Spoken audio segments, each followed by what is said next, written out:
വി.ആർ. അനൂപ്, തദ്ദേശ തെരഞ്ഞെടുപ്പിൽ ഈ ശബരിമല സ്വർണ്ണക്കൊള്ളയുടെ ഏത് ആസ്പെക്റ്റാണ് നിങ്ങൾ ചർച്ചാ വിഷയമാക്കാൻ പോകുന്നത്? ഇപ്പോൾ SIT ഉദ്യോഗസ്ഥരിൽ കറങ്ങി നിൽക്കും എന്ന് വിചാരിച്ചെടുത്തുന്നത് SIT മുൻ ദേവസ്വം ബോർഡ് ഭരണാധികാരികളിലേക്ക് 2 പ്രസിഡന്റുമാരിലേക്ക് എത്തി, അവരെ അറസ്റ്റ് ചെയ്തു.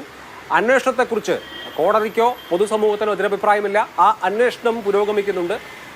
ഒപ്പം CPM ഞങ്ങൾ യാതൊരു തരത്തിലും അന്വേഷണത്തിൽ ഇടപെടില്ല എന്ന് വ്യക്തമാക്കുകയും ചെയ്തിട്ടുണ്ട്. അപ്പോൾ സ്വർണം കട്ടവരെ പിടിച്ചിട്ടുണ്ട് എന്ന നിലയിൽ CPM-ന് അല്ലെങ്കിൽ LDF-ന് ഈ തദ്ദേശ തെരഞ്ഞെടുപ്പിൽ ജനങ്ങളോട് കാര്യങ്ങൾ പറയാൻ പറ്റുമെങ്കിൽ നിങ്ങൾ അതിനെ എങ്ങനെ ഡിഫെൻഡ് ചെയ്യും?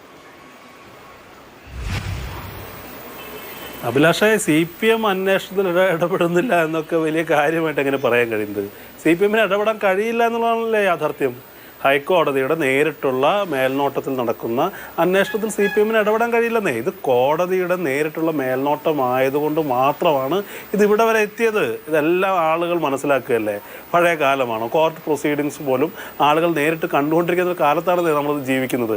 അപ്പോൾ CPM സർക്കാർ ഉള്ളതുകൊണ്ടാണ്, പിണറായി വിജയൻ ഉള്ളതുകൊണ്ടാണ് ഇതൊക്കെ നടക്കുന്നതെന്ന് പറഞ്ഞാൽ അവർ ആളുകൾക്ക് മുമ്പിൽ അപഹാസ്യരാകും. പിന്നെ ഒരു കാര്യം അഭിലാഷേ, ഇതിനകത്ത് തട്ടിപ്പ് നടന്നു എന്നുള്ള കാര്യത്തിൽ ആർക്കും തർക്കമില്ലല്ലോ. ഈ ചർച്ചയിൽ പോലും തട്ടിപ്പ് നടന്നു എന്ന് എല്ലാവരും സമ്മതിക്കുന്ന ഒരു യാഥാർത്ഥ്യമാണ്. ഇത് പാർട്ടി അറിഞ്ഞിട്ടുള്ള തട്ടിപ്പാണോ വ്യക്തിപരമായ തട്ടിപ്പാണോ എന്നുള്ളതാണ് നമുക്ക് മുന്നിലുള്ള പ്രശ്നം. CPM-നെ സംബന്ധിച്ച് കാലാകാലങ്ങളായി അവരുടെ ഒരു കീഴ്വഴക്കമുണ്ട്. വ്യക്തിപരമായ തട്ടിപ്പുകൾക്കാണ് ആ പാർട്ടി എതിര്. പാർട്ടി അറിഞ്ഞുകൊണ്ടുള്ള തട്ടിപ്പുകളെ പ്രതിരോധിക്കുന്ന ഒരു പാർട്ടി സംവിധാനമാണെന്നേ. അത് പുതിയൊരു സംഭവമല്ല. അപ്പോൾ ലാവ്ലിൻ കേസിലടക്കം VS അച്യുതാനന്ദൻ പിണറായി വിജയനെതിരെ അഴിമതി ആരോപണം ഉയർത്തിയപ്പോൾ പാർട്ടിയുടെ മിനിറ്റ്സ് കാണിച്ചാണ് അതിനെ പ്രതിരോധിച്ചത്. പാർട്ടി സെക്രട്ടേറിയറ്റ്, പാർട്ടി സംസ്ഥാന കമ്മിറ്റി എടുത്തൊരു തീരുമാനത്തിന് പ്രകാരം പിണറായി വിജയൻ നടപ്പിലാക്കിയെന്ന് പറഞ്ഞത്. ഇവിടുത്തെ അടിസ്ഥാനപരമായ പ്രശ്നം എന്താ? പത്മരാജനെതിരെ ഇത്രയും വിഷയങ്ങൾ ഉണ്ടായിട്ട് പത്മരാജനെ പ്രൊട്ടക്ട് ചെയ്ത് നിൽക്കുന്നതിന്റെ കാരണം എന്ന് പറയുന്നത് ഇത് പാർട്ടി അറിഞ്ഞുകൊണ്ടാണെന്നേ. ഞങ്ങൾ തുടക്കത്തിലെ പറഞ്ഞ കാര്യത്തിൽ ഉറച്ചു നിൽക്കുകയാണ്. ഉണ്ണികൃഷ്ണൻ പോറ്റിയെ കുറിച്ച് ഇവിടെ ആദ്യം പറഞ്ഞത് ഉണ്ണികൃഷ്ണൻ പോറ്റി ഒരാൾ അല്ല ഞങ്ങളെന്ന് പറഞ്ഞു. പിന്നെ വാസു വന്നു, അപ്പോൾ ഞങ്ങൾ പറഞ്ഞു വാസു മാത്രമല്ല, അതിന് പിന്നിൽ ആളുണ്ട്. ഇപ്പം പത്മകുമാർ പറഞ്ഞു, അപ്പോഴും ഞങ്ങൾ ആവർത്തിക്കുകയാണെന്നേ, പത്മകുമാറിൽ ഇത് ഒതുങ്ങില്ല. പത്മകുമാറിനെ പോലെ ഒരാൾക്ക് ഒറ്റയ്ക്ക് ചെയ്യാൻ കഴിയുന്നതല്ല. CPM-ന്റെ പാർട്ടി സംവിധാനത്തെക്കുറിച്ച് നമുക്ക് അറിയുന്നതല്ലേ.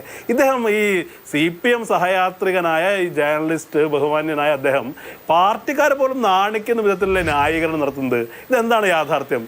ഈ തിരുവിതാംകൂർ ദേവസ്വം ബോർഡിൻ്റെ ആക്ടൊക്കെ നമുക്ക് എല്ലാവർക്കും അറിയാന്നേ. ഇതിവിടെ സാങ്കേതികത്വമാണോ പ്രശ്നം?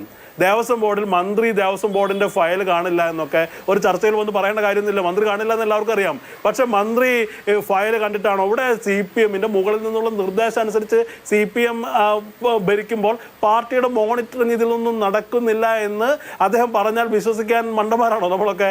പാർട്ടി ഒരാളെ ദേവസ്വം ബോർഡ് പ്രസിഡന്റ് സ്ഥാനത്തേക്ക് നിയോഗിക്കുമ്പോൾ കൃത്യമായ പാർട്ടിക്ക് ഏറ്റവും വിശ്വസ്തനായ ഒരാൾ, പത്തനംതിട്ട ജില്ലയിൽ നിന്നുള്ള ഒരാൾ, പാർട്ടി അറിയാതെ അദ്ദേഹം ചെയ്യുമെന്ന് പറഞ്ഞാൽ CPM പോലൊരു പാർട്ടിയുടെ കേഡർ സംവിധാനത്തെക്കുറിച്ച് അറിയുന്ന ആളുകൾ അതിനെ എങ്ങനെയാണ് വിശ്വാസത്തിലെടുക്കുക? അപ്പോൾ ഇത് സാങ്കേതികത്വത്തിന് പ്രശ്നമല്ല. ദേവസ്വം ബോർഡ് എന്ന് പറയുന്നത് ഓട്ടോണമസ് ആണ്, PSC എന്ന് പറയുന്നത് ഓട്ടോണമസ് ആണെന്നൊക്കെ സാങ്കേതികത്വത്തിന് വേണ്ടിയൊക്കെ നമുക്ക് പറയാം. പക്ഷേ CPM പോലൊരു പാർട്ടി അതിൻ്റെ ഏറ്റവും വിശ്വസ്തരായ ഏറ്റവും ഉന്നത തരത്തിൽപ്പെട്ട കേഡർമാരെ അവിടേക്ക് നിയോഗിക്കുമ്പോൾ പാർട്ടിയുടെ കൃത്യമായ നിയന്ത്രണത്തിലാണ്. പാർട്ടി ഇത്തരമൊരു തീരുമാനം എടുക്കുമ്പോൾ CPM അവരെ ഏൽപ്പിക്കുമ്പോൾ അത് തന്നെയല്ലേ. ഇപ്പം ഗോവിന്ദ മാസ്റ്റർ എന്താ പറഞ്ഞേ? ഈ പറയുന്ന കാര്യമല്ലല്ലോ ഗോവിന്ദ മാസ്റ്റർ പറഞ്ഞേ. പാർട്ടി ഏൽപ്പിച്ച ഉത്തരവാദിത്വം നിർവഹിച്ചില്ലെങ്കിൽ നടപടി എടുക്കുന്ന. ഇവിടെ ഇദ്ദേഹം പറഞ്ഞ പോലെയാണോ പറഞ്ഞത്? പാർട്ടി ഒരു ഉത്തരവാദിത്തം ഏൽപ്പിച്ചിട്ടുണ്ടേ. പാർട്ടി ഉത്തരവാദിത്തം ഏൽപ്പിച്ചിട്ടുണ്ട് എന്നുള്ള കാര്യത്തിൽ ഗോവിന്ദ മാസ്റ്റർക്ക് പോലും വ്യക്തതയുണ്ട്. ഇപ്പോൾ ഇദ്ദേഹം പറയാണ് ദേവസ്വം മന്ത്രി ഫയൽ കാണില്ലെന്ന് പറഞ്ഞു കഴിഞ്ഞാൽ പാർട്ടിയാണ് അതിന്റെ മോണിറ്ററിങ്, പാർട്ടിയാണ് അതിന്റെ അതോറിറ്റി. അത് പാർട്ടി സെക്രട്ടറി തന്നെ ദേവസ്വം ബോർഡ് പ്രസിഡന്റ് സ്ഥാനത്തേക്ക് പത്മകുമാറിനെ നിയോഗിച്ചത്. അതെ അതെ അതെ ആ ഉത്തരവാദിത്തം ഏൽപ്പിക്കുമ്പോൾ CPM പോലൊരു party Thiruvithamkoor Devaswom board president പോലൊരു പദവിയിലേക്ക് ഒരാളെ അവരോധിക്കുമ്പോൾ അദ്ദേഹം കേവല അനുഭാവി മാത്രമല്ലല്ലോ. അദ്ദേഹം പാർട്ടിയുടെ ഉന്നതമായ, നേരത്തെ പറഞ്ഞ പാർലമെന്ററി രംഗത്തും സംഘടനാ രംഗത്തും ഉന്നത സ്ഥാനീയനായ ഒരു വ്യക്തിയെ നിയോഗിക്കുമ്പോൾ അദ്ദേഹം ഒറ്റയ്ക്ക് അങ്ങോട്ട് തീരുമാനമെടുത്തു. നാളെ എടുക്കേണ്ട തീരുമാനം അദ്ദേഹത്തിന് തോന്നിയ പോലെ എടുത്തു എന്ന് നമ്മളൊക്കെ വിശ്വസിക്കണോ? ഇവിടെ കൃത്യമായ CPM-ന്റെ ഒരു ചരിത്രം, CPM-ന്റെ ഒരു രീതി, CPM ഇത്തരം കാര്യങ്ങളിൽ എങ്ങനെയാണ് മുന്നോട്ട് പോകുന്നത് അറിയാത്ത ആളുകളല്ലോ. ഇതൊരു വ്യക്തി അധിഷ്ഠിതമായ പാർട്ടിയാണോ? ഇതൊരു കേഡർ പാർട്ടി ആണെന്ന് ഇവർ തന്നെ പറയുന്നില്ലേ. അപ്പൊ കൃത്യമായ പാർട്ടി മോണിറ്ററിംഗ് ഉണ്ട് എന്നുള്ള കാര്യത്തിൽ ഒരു സംശയമില്ലാതെ. അതുകൊണ്ടല്ലേ ഈ ഒരു അന്വേഷണത്തിന്റെ ഈ ഒരു ഘട്ടത്തിലും എന്തുകൊണ്ട് തള്ളി പറയാൻ താമസിക്കുന്നു എന്നുള്ള യാഥാർത്ഥ്യമല്ല. ഇതിലും ചെറിയ കുറ്റങ്ങൾക്ക് ചാത്തുണ്ണി മാസ്റ്റർ എന്ന് പറയുന്ന ഒരു CPM-ന്റെ പാർട്ടി നേതാവ് ഉണ്ടായിരുന്നു. അതുപോലെ ഒരു കണക്കെഴുതാൻ വൈകി എന്ന് പറഞ്ഞിട്ട് അദ്ദേഹത്തിന് ഈ പാർട്ടി നടപടിയെടുത്തുള്ള പാർട്ടിയാണ്.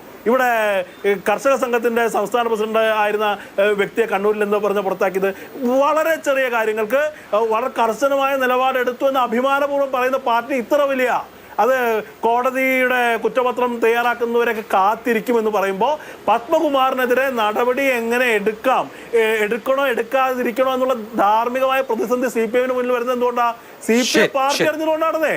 CPM-ന്റെ പാർട്ടി എന്നുള്ള നിലയ്ക്ക് CPM-ന്റെ കൃത്യമായ ഇടപെടൽ അതിലുണ്ട് പാർട്ടി അറിഞ്ഞ് നടത്തിയ ഇടപാടുകളാണ്. അതുകൊണ്ട് പത്മകുമാറിനെതിരെ നടപടി എടുക്കാൻ പാർട്ടിക്ക് കഴിയില്ല എന്ന പോയിന്റാണ് കോൺഗ്രസ് ഉന്നയിക്കുന്നത്. ഓക്കെ.